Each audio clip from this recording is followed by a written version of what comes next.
Shortly after World War II, a French reporter asked expatriate Richard Wright for his views about the Negro problem in America. The author replied, "There isn't any Negro problem, there is only a white problem." By inverting the reporter's question, Wright called attention to its hidden assumptions that racial polarization comes from the existence of blacks rather than from the behavior of whites, that black people are a problem for whites rather than fellow citizens entitled to justice, and that unless otherwise specified, Americans means whites.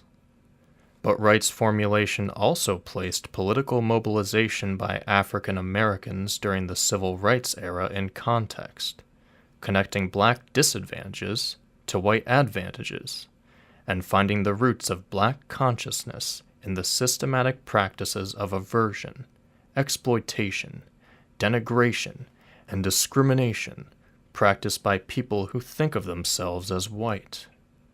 Whiteness is everywhere in U.S. culture, but it is very hard to see.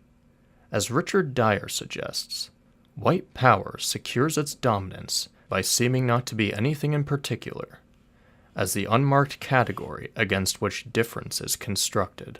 Whiteness never has to speak its name, never has to acknowledge its role as an organizing principle in social and cultural relations. To identify, analyze, and oppose the destructive consequences of whiteness, we need what Walter Benjamin called presence of mind. Benjamin wrote that people visit fortune tellers less out of a desire to know the future than out of fear of not noticing some important aspect of the present.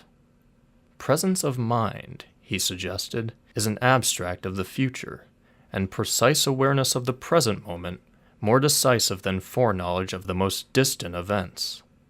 In U.S. society at this time, precise awareness of the present moment requires an understanding of the existence and the destructive consequences of the possessive investment in whiteness that surreptitiously shapes so much of our public and private lives.